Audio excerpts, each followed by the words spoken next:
All righty. Hello and good morning, Anita. How are you? Hi, good morning, Darlene. I'm doing well, thank you. How are you doing? I'm doing amazing myself. I appreciate you asking. I do just want to mention that my camera is a little glitchy, so I did go ahead and shut it off. But we've been having some great conversations yesterday and this morning as well. So I would love for us to continue the conversation. Um, if you don't mind, tell me a little bit about your professional experience. Sure, of course. So much of my background and my experience has been human resources, more or less from a generalist perspective, in that I've covered every aspect of HR. Um, I, I bring a strong foundation in human resources management, office management, operations, organizational support, etc. So basically, I would say that I, I focus on driving efficiency, consistency, alignment across, various business functions.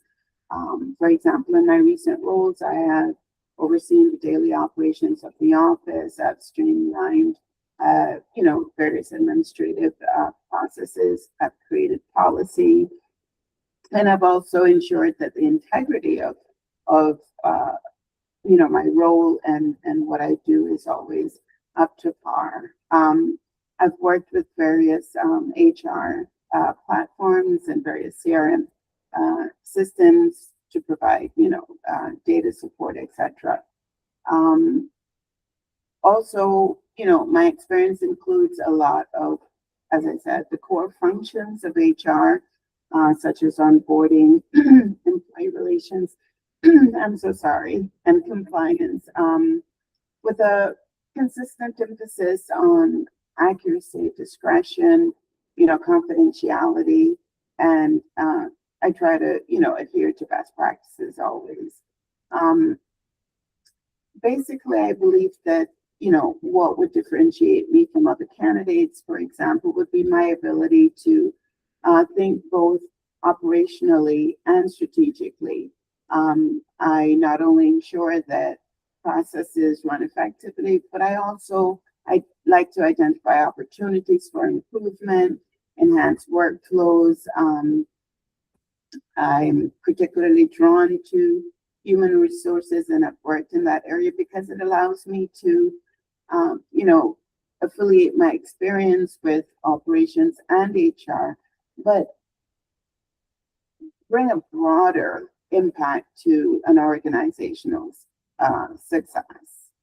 Um, I think I've answered that question for you. Tell me if you'd like me to expand more.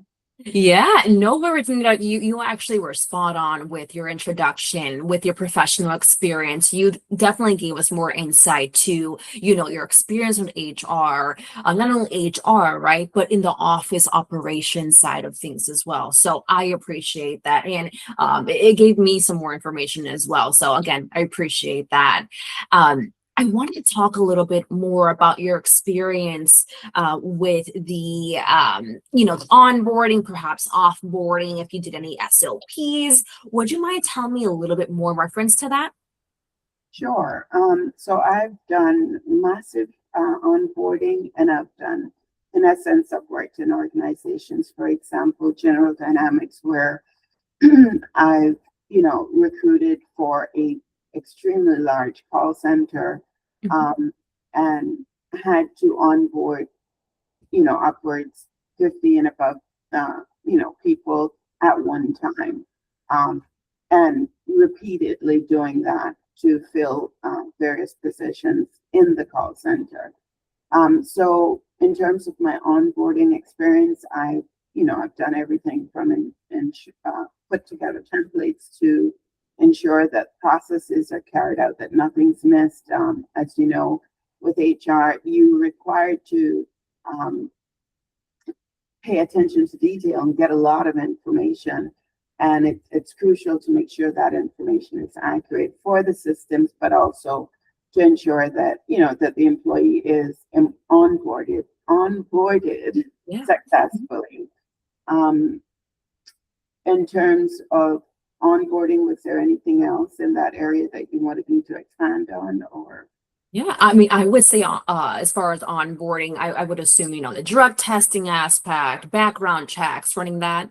Okay, sure. So yes, the entire end-to-end process from, screening, doing background checks, checking, making sure that I-9 information is correct, uh, even going into criminal background checking, etc.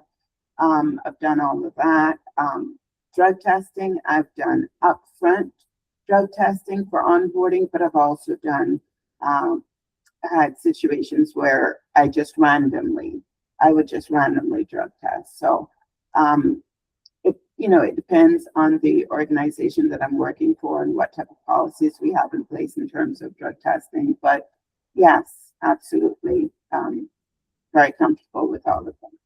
Amazing, amazing. And again, I appreciate those details as well. And then to kind of wrap up the interview here, as far as any time that you'll be needing off, do you have any time off that you'll need within the next, 60 days or so, just so we're aware? Sure. Yes. As a matter of fact, my son is just about to graduate with his commercial pilot's license. Congrats again. Yay. So I definitely plan to attend his graduation. He'll be graduating on the 5th of June. So I would need to travel. I think it is probably around the 3rd or 4th of June, and then I would be back a few days later. So a few days. Other than that, that's it. I don't have any other plans. Wonderful, wonderful. Well, we can definitely honor that in advance as well. Once or if we get you onto the job site during that time, I have my notes written. You said it here in your recording as well, so we can definitely honor that for you. And then as for my last question to wrap it up, as far as starting a new position, I know that you're currently working. When were you looking to start a new position or how soon? Okay, so I think we had talked about it briefly before, but I'm currently working remotely, and my remote work contract is about to come to end, and it ends in June. However, I have, my current boss and we're well aware that it's coming to an end, and she is aware that, if I were to find something else and need to move on early, there wouldn't be an issue. So it's quite flexible. Awesome. And thank you for sharing that insight with us as well. I appreciate that, Anita.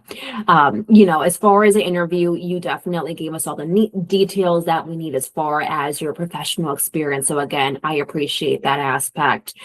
Truly a pleasure getting to see you virtually as well. We've had some great conversations on the phone. So I am going to go ahead and conclude the interview. If you don't mind, stay with me really quickly. I want to continue chatting with you still.